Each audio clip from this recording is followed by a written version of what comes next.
मंडलियों पर। एक बात सुधारने के लिए, ब्रह्मचर्य का रक्षा तभी वो उपासक कर सकता है जब सर्वतोभावेन ब्रह्मचर्य होगा। एक जनेंद्री के ही ब्रह्मचर्य की पुष्टता का जब आप लक्ष्य कर लोगे तो उसकी पुष्टता के लिए आपको सर्वतोभावेन ब्रह्मचर्य धारण करना पड़ेगा।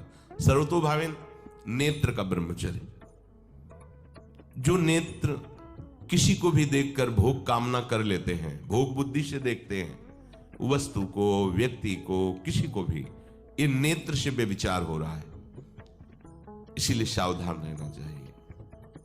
जैसे नाटक, सिनेमा आदि हैं, वहां तो जान रहे हो चित्र हैं, पर उनमें जो अभिनय करने वाले जन हैं वो तो संसारी जन ही है ना। उनका पहनावा, ओढ़ावा, हाव भाव, अंग प्रत्यंग, अगर आप भगवत भाव से युक्त है तो संपूर्ण सृष्टि में कहीं भी दृष्टि जाए अपने प्रभु की भावना होती है, पर वहां तक पहुंचने के लिए आपको ये त्यागना होगा ना। आप किसी का अनुकरण न करें, आप अपनी स्थिति को देखें। अगर आप किसी का अनुकरण करते हैं कि हमने उनको देखा है वो टीवी देख रहे हैं, तो टीवी में क्या देख रहे हैं, कहां स्थिति है, हमें क्या पता। हमको जहां पहुंचना है उसके लिए हमारे लिए बाधक है, हमें नहीं देखना है। अगर आप माना कि कोई नाटक ही देख रहे हैं, कोई ऐसे सीरियल ही देख रहे हैं, और उसमें अभिनय करने वाले तो संसारी भोगी पुरुष ही है ना। आप कोई त्यागी जितेंद्री महात्मा को थोड़ी देख रहे हैं, तो उस देखने में तन्मयता आती है। जिसको हम देखते हैं उस पर हम आसक्त होते हैं, तभी तो उसका सुख दुख अनुभव होता है। देखो कोई ऐसी रोने वाली सीन आए तो रोना आ जाएगा, हंसने वाली आ जाए तो हंसना आ जाएगा, ऐसे तो उसका प्रभाव हम पर पड़ रहा है ना।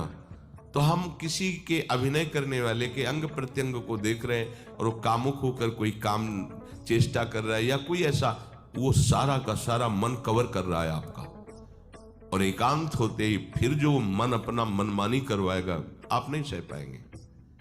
इसलिए नेत्र का ब्रह्मचर्य सबसे पहले शुरू कीजिए। आपको वो चीज नहीं देखनी, वो बात नहीं पढ़नी, वो दृश्य नहीं। श्रीमद् भागवत में वर्णन है, कोई पशु पक्षी भी मैथुन कर रहा हो, अचानक दृष्टि गई तो मानसिक प्रणाम करके दोबारा दृष्टि नहीं जानी चाहिए। इसीलिए लिखा है कि आप एक धनुष भूमि को देखकर, एक धनुष, इसमें किसी की हानि नहीं होगी, आपकी भी हानि नहीं होगी। आप एक धनुष भूमि देख करके ही चलिए, मतलब बहुत लंबी दूरी देखने की जरूरत नहीं है, बहुत दृष्टि उठा करके इधर उधर गर्दन हिलाने की जरूरत नहीं है। और जैसे कि कोई टक्कर मार सकता है, तो देखो जिनको प्रारब्धानुसार टक्कर लगनी होती है ना, वो चाहे जितनी सावधानी से चलो, वो प्रारब्ध आकर के दंड देता है। अन्यथा सीम की चाप सके को तासु बड़ रखवार रमापति जासु। आप जा रहे हो भगवत चिंतन करते हुए,